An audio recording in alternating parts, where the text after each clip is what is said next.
Aleluia, aleluia, aleluia, aleluia, aleluia, aleluia. O Senhor esteja convosco. Ele está no meio de nós. Conclusão do Evangelho de Jesus Cristo segundo Marcos. Glória a vós, Senhor. Todos de pé na frente do Evangelho. Obrigado. Naquele tempo, Jesus se manifestou. Não, foi já lido. Tem razão. Foi já o diácono que leu, todos sentados. Que sou acostumado a ler eu, por isso. Então, mas em alto ficam os nossos corações, como dizem os antigos romanos, em altos corações. Então, sentado o corpo, mas em altos corações, sursum corda. Então, o que diz o Evangelho de hoje? Várias coisas. Eu reduzo as três principais. Primeira coisa, Jesus subiu ao céu. Só que para nós hoje, isso tem um significado limitado. Mas, pelos antigos hebreus, também os apóstolos, que faziam parte do povo hebraico, isso tem um significado muito, muito grande. Qual era o significado? Precisa voltar ao versículo 9 da primeira leitura, que diz: depois de dizer isso, Jesus foi levado ao céu à vista deles. Vocês estão vendo lá o versículo 9, à vista deles. Então, a vista deles, para nós aqui ocidentais, quer dizer somente, eles viram. Mas pelos hebreus antigos não é assim. É um significado muito maior. Por quê? Precisa voltar ao pecado original para entender essa situação. Então, pelo pecado original e por todos os nossos pecados somados juntos de toda a humanidade, pela mentalidade hebraica antiga, a terra era toda nas trevas. Trevas muito fortes, trevas espirituais. E dentro das trevas se mexem os demônios. Então, muitos demônios estão no ar, ao redor de nós. Essa é a mentalidade antiga. E esses pecados, essas trevas e todos os demônios faziam assim que nenhum ser humano pudesse subir ao céu. Era fechado o caminho. Ninguém podia ir ao céu.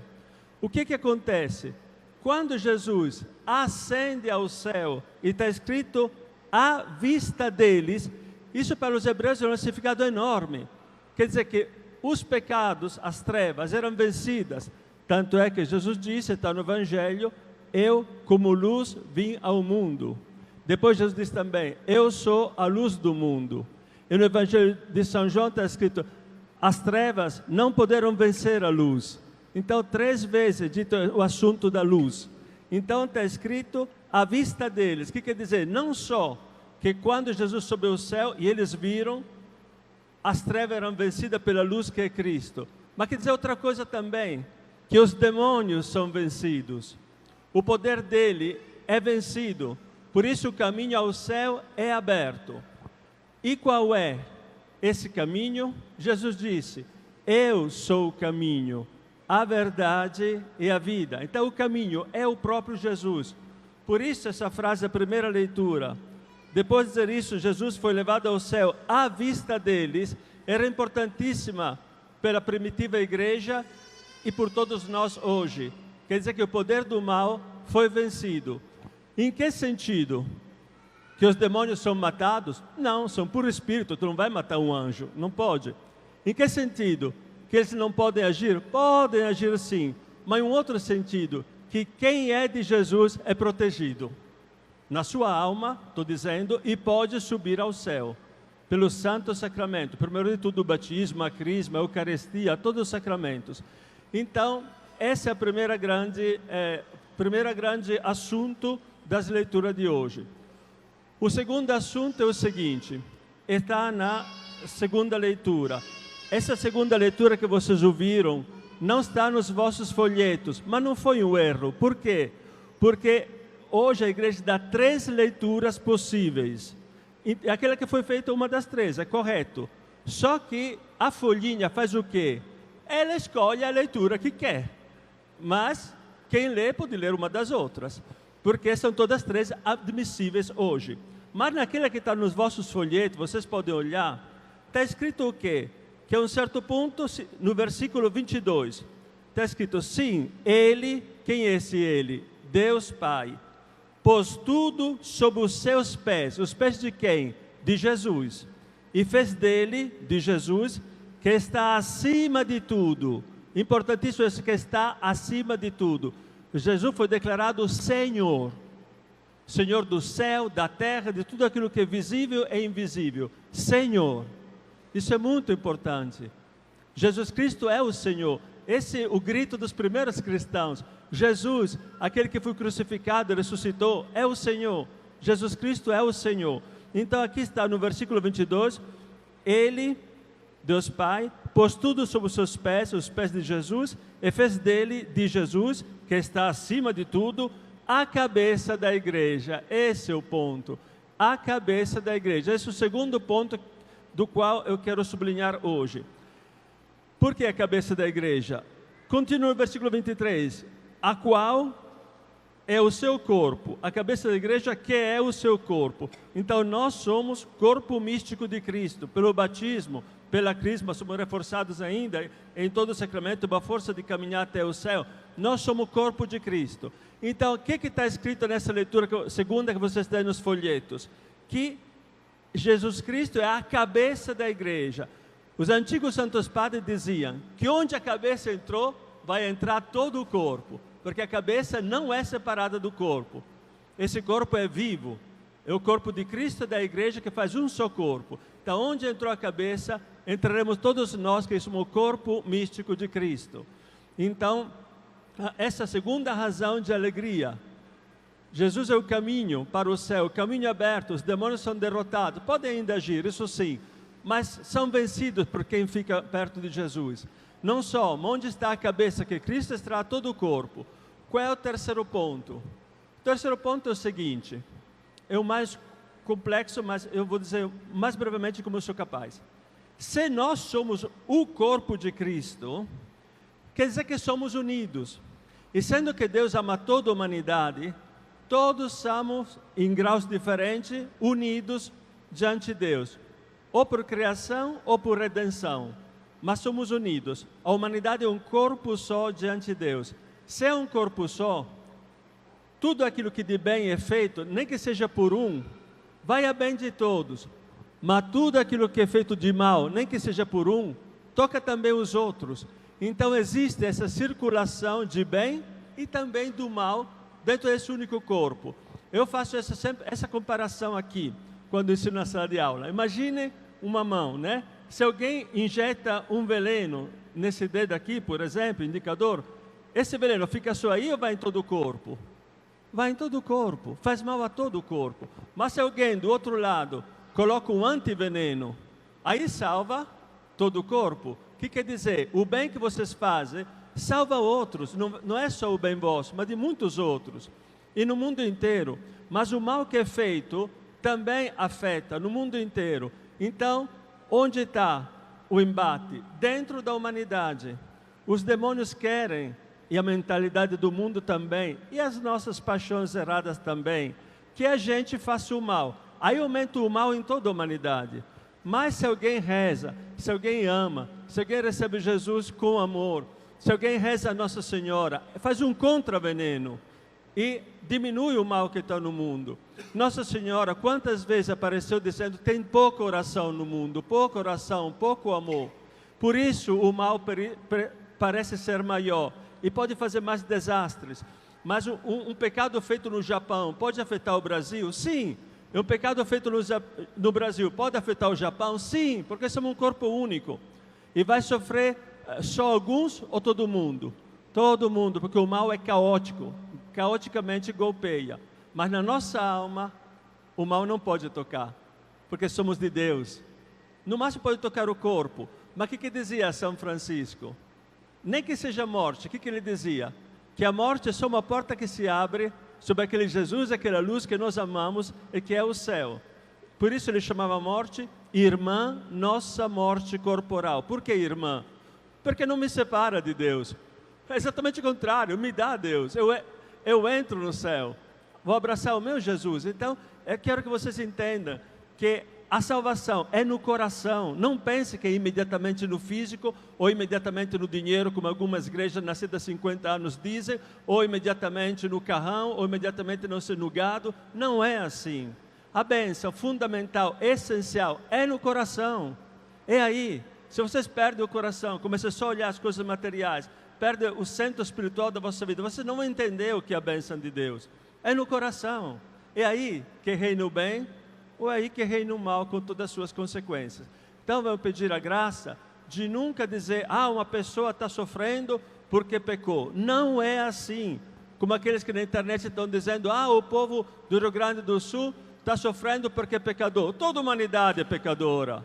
É uma besteira aquela. Só que somos unidos. Então o mal circula, mas circula também o bem. Só que devemos aumentar as nossas orações, aumentar nossa união com Deus. E o primeiro passo é a santa confissão.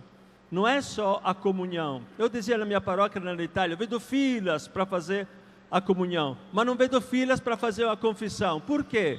A minha paróquia é única, feita só de santos, seria única em toda a terra. Então, sendo que todos somos pecadores, eu também.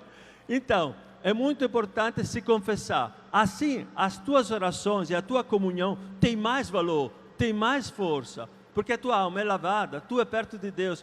Por isso as nossas orações têm menos valor, porque a gente se afastou de Deus. Vamos voltar a Deus com o seu santo perdão, e a nossa oração vai ter muito mais força, muito mais valor, e vai ajudar muita mais gente.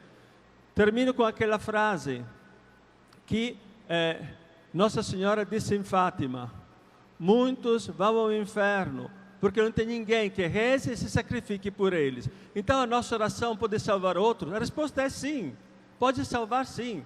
Até pode modificar coisas materiais, até isso, sendo a vontade de Deus, até isso. Tanto é que no Evangelho de hoje, Jesus diz aos seus apóstolos: ide pelo mundo inteiro, anunciai o Evangelho a toda criatura. O que diz o Evangelho? Que Deus é papai, que Deus é amor, que Jesus é nosso irmão, que o céu está aberto por nós, que aquilo que nos leva ao céu é o amor recíproco, amor a Deus, amor aos irmãos. Quem crer e for batizado será salvo. Atenção como continua: quem não crer será condenado. Será condenado. Por quê? Porque não está crendo ao quê? Que o amor é o centro da vida. Ele está se autocondenando, não é Deus que te condena. O cara não acreditou a mensagem do amor. Qual é o comandamento de Jesus? Amai-vos uns aos outros como eu vos amei. Se tu não acredita no amor, tu está te autocondenando. Porque se a terra passa, tu vai ficar com quem nas mãos? Eu te digo, nada. Porque tu vai levar no além somente aquilo que está no teu coração. Nada. Tu está te autocondenando. Por isso está escrito: quem não crer no amor será condenado. Os sinais que acompanharão aqueles que crerem. Atenção, aqueles que crerem. Todos nós, todos vocês, somos discípulos de Jesus, acreditamos nele. Aqueles que crerem, mas só aqueles que crerem um pouquinho, não mais do que tanto, ou aquele que crê de todo o coração, toda a mente, toda a força, toda a alma. Deuteronômio capítulo 6. Amarás o Senhor teu Deus com todo o teu coração, com toda a tua mente, com toda a tua força, com toda a tua alma. A esse Jesus promete milagres. Está escrito: os sinais que acompanharão aqueles que crerem serão estes: expulsarão demônios em meu nome. O que quer dizer em meu nome? Unidos a mim, com o meu coração, com o meu amor. Não é só gritando no nome de Jesus, não é só isso. Eu posso gritar o nome de Jesus, mas não estou unido a Jesus, aí não tem nenhum efeito.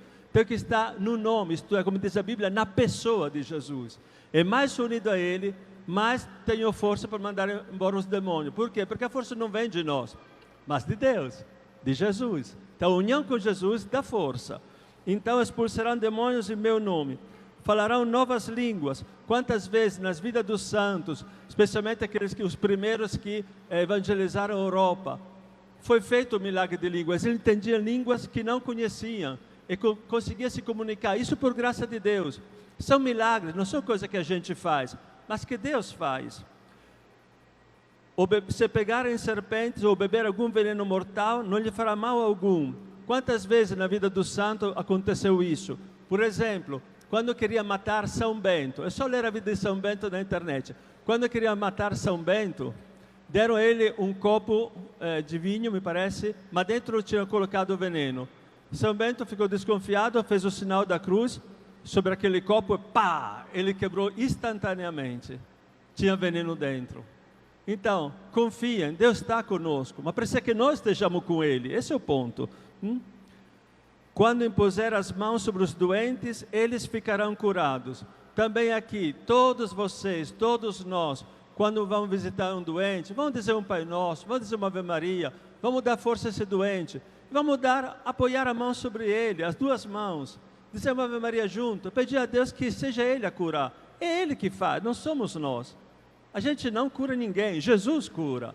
Então, todos vocês são batizados, são crismados, aí, ajudem os doentes, dêem força para eles, força espiritual e, se Deus quiser, também cura e alívio físico. Depois de falar com os discípulos, o Senhor Jesus foi levado ao céu e sentou-se à direita de Deus. Aí, última frase por todos nós. Os discípulos então saíram, como vocês dessa igreja, e pregaram por toda parte. E o Senhor os ajudava e confirmava a sua palavra por meio dos sinais que acompanhavam. Isso é muito importante. Deus nos acompanha. Jesus está conosco quando a gente fala o Evangelho. Em casa, os nossos filhos, rezar juntos, com a mulher, com o marido, no grupo de oração, aqui na comunidade como agora. Jesus está conosco quando nós realmente somos servos da sua palavra.